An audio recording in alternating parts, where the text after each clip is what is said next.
देखिए बाबू, आज यह क्लास 5 है, 5वां क्लास चल रहा है मेंस्ट्रुएशन क्षेत्रमिति का सर्किल चैप्टर का।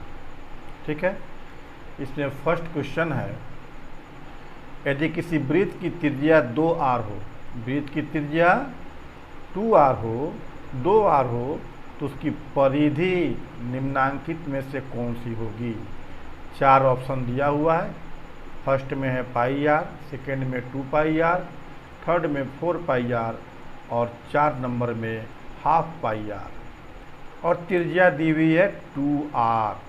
तो पूछ रहा है कि परिधि क्या होगी, परिधि क्या होगी। तब परिधि का बाबू फार्मूला होता है, परिधि यानी सर्कम्फेरेंस, ठीक है ना। फार्मूला होता है 2 पाई गुणा त्रिज्या, 2 पाई गुणा त्रिज्या, ठीक है।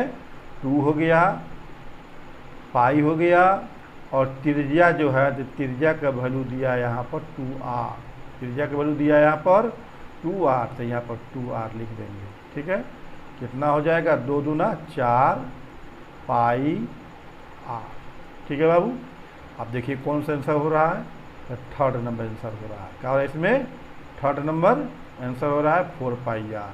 ठीक है ना, थर्ड नंबर, यही आपका आंसर होगा। ठीक है, दूसरा क्वेश्चन देखिए, कहता है यदि किसी वृत्त का व्यास d हो, वृत्त का व्यास क्या हो, d हो, तो उसकी परिधि क्या होगी। ठीक है ना, इसमें व्यास दिया हुआ है, तो पूछता है उसकी परिधि क्या होगी। तो परिधि है ना, तो परिधि का फॉर्मूला होता है 2 पाई r या पाई d। क्या होता है, पाई d, पाई d का मतलब पाई गुणा व्यास। तो यहाँ पर जो है एक काम करिए आप, यहाँ पर लिख दीजिए पाई गुणा व्यास। क्या लिख दीजिए, पाई गुणा व्यास। ठीक है ना, परिधि का फॉर्मूला होता है 2 पाई r चाहे पाई गुणा व्यास। ठीक है ना, यहाँ लिखिए पाई और व्यास का वैल्यू दिया हुआ है यहाँ पर d। क्या दिया हुआ है यहाँ पर, d दिया हुआ है, d लिखिए, यह हो जाएगा पाई d। देखिए पाई d कहाँ पे आंसर है, 1 नंबर। ठीक है ना, यहाँ पर लिख दीजिए 1 नंबर, यह आपका आंसर हो गया। ठीक है, इसके बाद चलिए, अब कहता है यदि किसी वृत्त की परिधि c हो, परिधि क्या हो, c हो, तो उसकी त्रिज्या निम्नांकित में से कौन सी होगी। परिधि दिया है c, तो त्रिज्या पूछ रहा है। ठीक है ना, तो हम फार्मूला लिखेंगे इसका, हम लिखेंगे चूँकि परिधि बराबर होता है 2 पाई r। ठीक है, फिर लिखेंगे या, तो परिधि क्या है, परिधि c दिया हुआ है, तो इस परिधि c दिया हुआ है, तो यहाँ परिधि की जगह पर हम c लिखेंगे और यहाँ पर 2 पाई r हो जाएगा। ठीक है, अब यहाँ पर आइए, हमको किसका वैल्यू निकालना है, त्रिज्या का, यानी कि r का वैल्यू निकालना है। तो r का वैल्यू निकालना है तो हमको 2 और पाई को हटाना होगा। तो 2 और पाई यहाँ पर गुणा है, गुणा में है, तो बराबर के इधर आएगा, तो यहाँ पर चलाएगा भाग में, यानी कि बट्टा में चलाएगा। अब लिखेंगे या c, या 2 आ जाएगा बट्टा में और पाई भी आ जाएगा बट्टा में, चूँकि यहाँ पे गुणा में है। तो ठीक है ना, हो गया या। ठीक है, अब r को आप इधर लिख दीजिए और c/2 पाई यहाँ लिख दीजिए। ठीक है, r का मतलब होता है त्रिज्या, यहाँ लिख दीजिए या त्रिज्या बराबर, त्रिज्या r कर दीजिए ब्रैकेट में, r बराबर c/2 पाई। देखिए ऑप्शन में कहाँ आंसर है, यहाँ पर 3 नंबर में c/2 पाई, यहाँ पर 3 नंबर इसका आंसर हो गया। ठीक है बाबू, अब आइए 4 नंबर। ठीक है, 4 नंबर में कहता है यदि किसी वृत्त की परिधि c और उसका व्यास 2d हो, किसी वृत्त की परिधि c हो और व्यास 2d हो, तो निम्नांकित में से कौन सा संबंध सच है। ठीक है ना, परिधि c दिया है और व्यास दिया है 2d, व्यास क्या दिया है, 2d।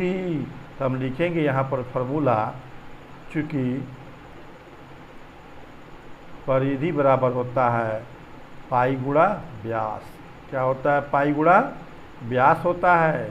अभी लिखेंगे या तो परिधि क्या कहता है, सी है, परिधि क्या है, सी है, तो इस परिधि जगह पर लिखेंगे सी। परिधि का मान क्या दिया है, सी दिया है यहाँ पर, देखिए बाबू यहाँ पर सी दिया हुआ है, तो यहाँ पर परिधि है, इस परिधि की जगह पर हम लिख देंगे यहाँ पर सी। अब लिखेंगे पाई गुणा व्यास। व्यास क्या दिया हुआ है यहाँ पर, 2D दिया हुआ है। व्यास क्या दिया हुआ है यहाँ पर, 2D दिया हुआ है, ठीक है ना। तो व्यास के जगह पर लिख देंगे हम 2D, क्या लिख देंगे, 2D, ठीक है। अब यहाँ पर आइए, लिखिए या, है ना, सी बराबर ये हो जाएगा, गुणा करेंगे यहाँ पर, लिख देंगे 2 पाई डी, क्या लिख देंगे 2 पाई डी। यही हमारा संबंध हो गया, यही हमारा संबंध हो गया। देखिए इस आंसर कहाँ पर है, कहाँ मिल रहा है, फर्स्ट में ही मिल गया, सी बराबर 2 पाई डी। यही आपका संबंध सच हो गया, ठीक है ना।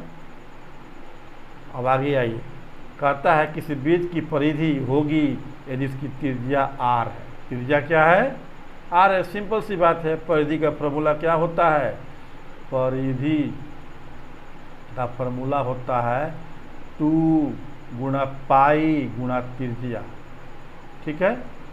तो 2 पाई त्रिज्या का जब क्या लिख देंगे, या कैपिटल आर, यही हमारा आंसर हो गया।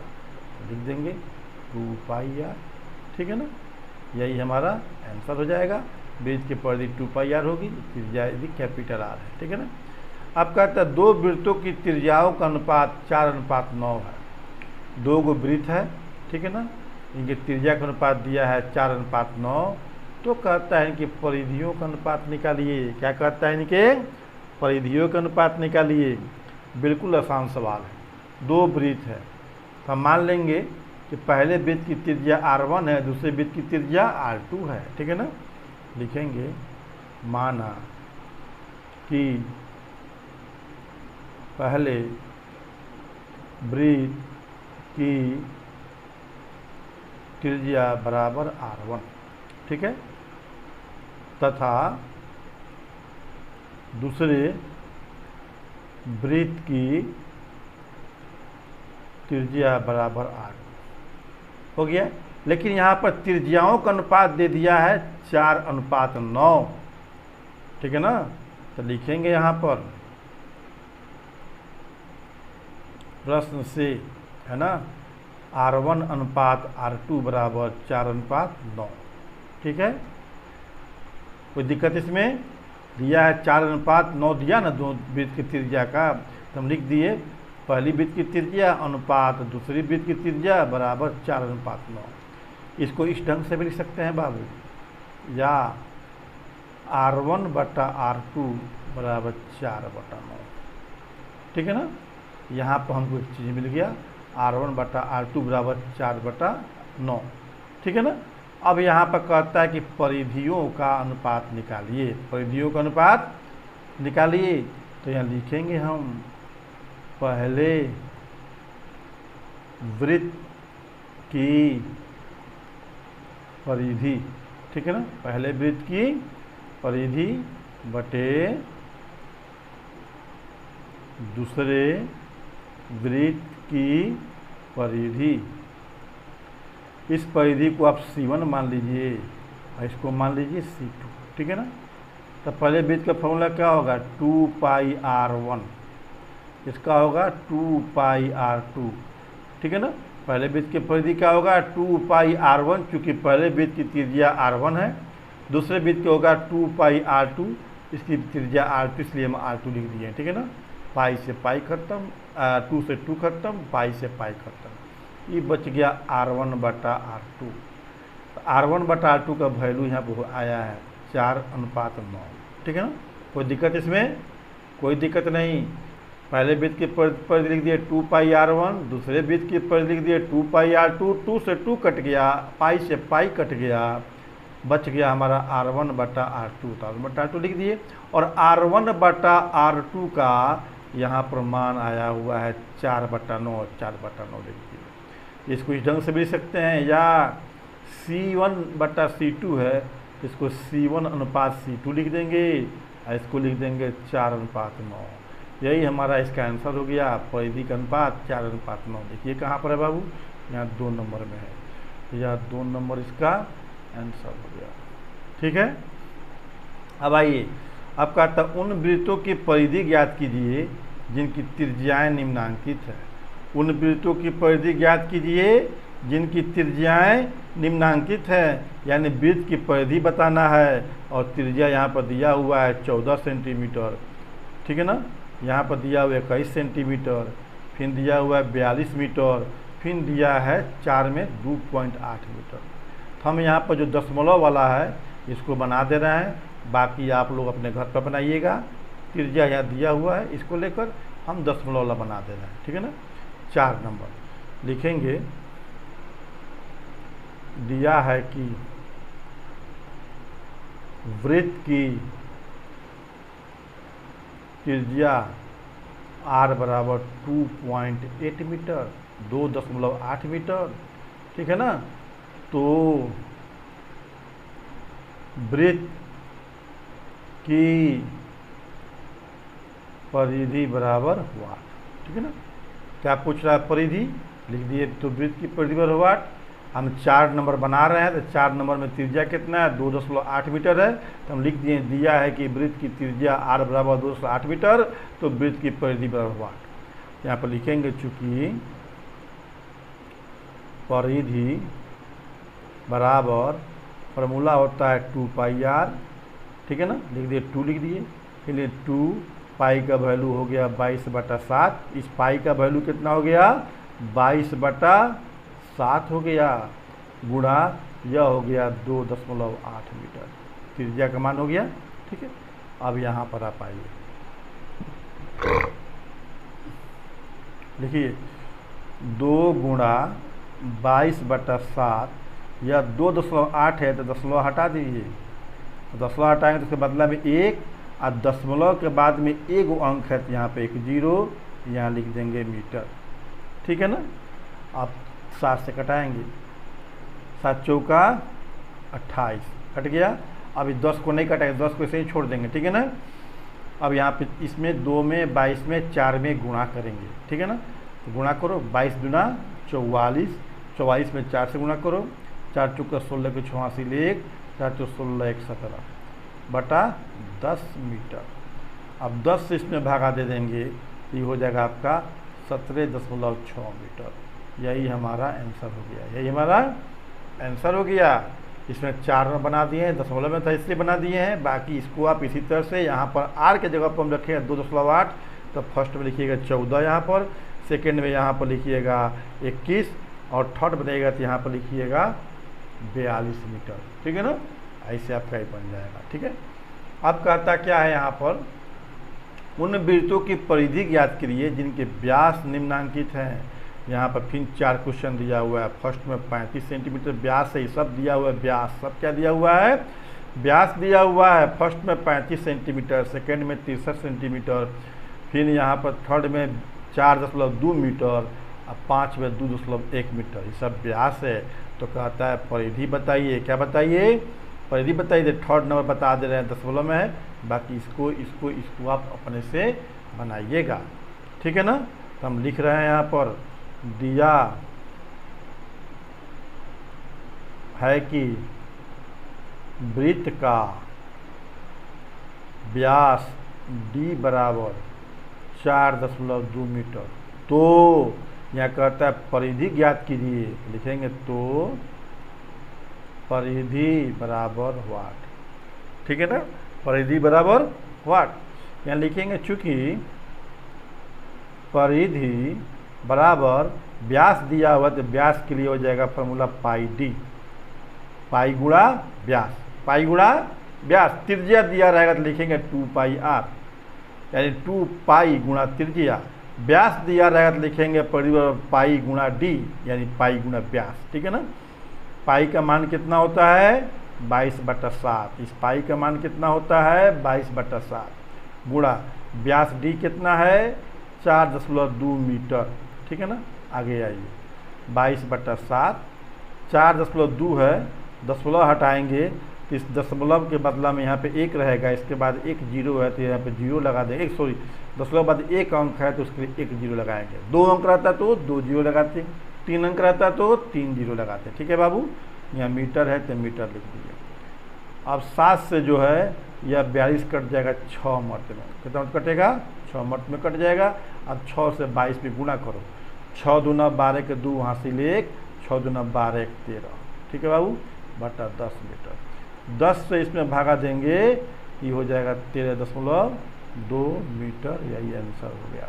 ठीक है, अब आइए अगला सवाल में कह रहा है का, अगला सवाल में है कि निम्नांकित चित्र में वृत्त की परिधि ज्ञात करिए। इस चित्र में कहता क्या है? वृत्त की परिधि ज्ञात करिए। इसमें के वर्ग दिया हुआ है। ठीक है ना, वर्ग नहीं, ऐसे मान लीजिए वृत्त है। अब वृत्त को चारों तरफ से 4 भुजा स्पर्श करती है। 4 भुजा क्या करती है जी? स्पर्श करती है। तो स्पर्श करती है तो स्पर्श करने से यहाँ पर एक वर्ग बनेगा। क्या बनेगा? एक वर्ग बनेगा। और वर्ग की चारों भुजा आपस में बराबर होती है, यानी कि यह भुजा, यह भुजा, यह भुजा और यह भुजा, ये चारों आपस में बराबर है। ठीक है ना, और यहाँ पर इसका भुजा का मान दे दिया है 14 सेंटीमीटर। यह 14 है तो यह 14 है, तो यह भी 14 हो जाएगा। यह भी क्या हो जाएगा? 14 सेंटीमीटर हो जाएगा। ठीक है, यह भी क्या हो जाएगा?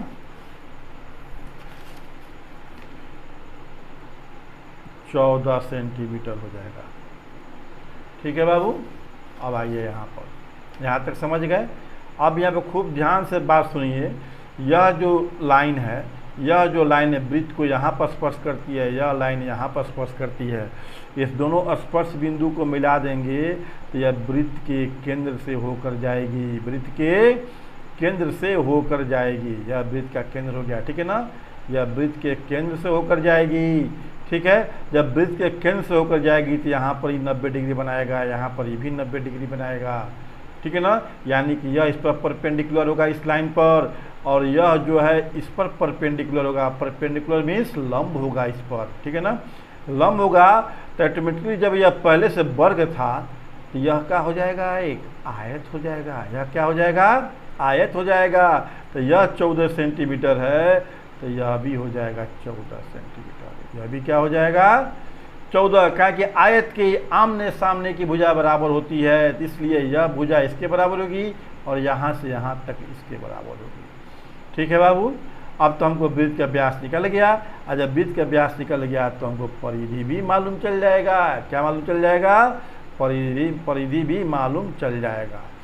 हम लिखेंगे चित्र में एक चतुर्भुज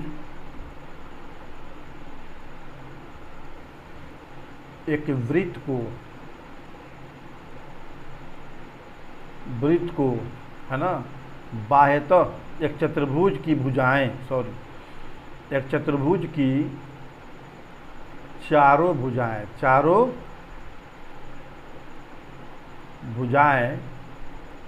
एक वृत्त को चारों ओर से अर्थात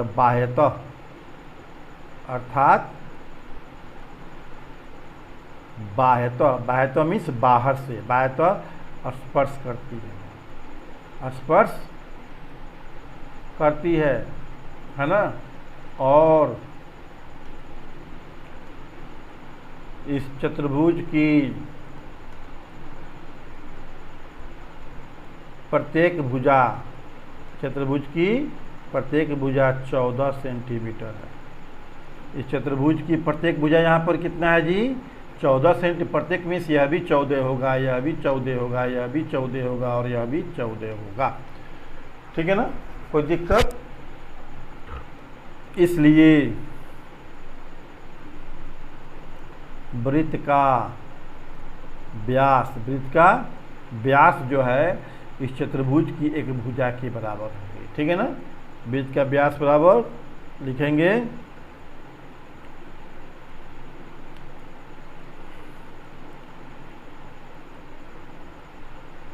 चतुर्भुज की एक भुजा। ठीक ठीक है ना, बराबर 14 सेंटीमीटर व्यास निकल गया। जब व्यास निकल गया तो हमारा यह परिधि भी निकल जाएगा। लिखेंगे चूँकि परिधि बराबर होता है पाई गुणा व्यास। क्या होता है? पाई गुणा व्यास। पाई का मान कितना होता है? पाई का मान 22/7। व्यास कितना है? 14 सेंटीमीटर। ठीक है ना, 7 से 14 कट जाएगा 2 मरतबे। अब 2 से 22 पे गुणा कर दो तो 22 गुना होगा 44 या सेंटीमीटर। यही बाबू हमारा आंसर हो गया। ठीक है, आज का 5वां क्लास पूरा हुआ। अब नेक्स्ट क्लास आगे होगी। ठीक है बाबू।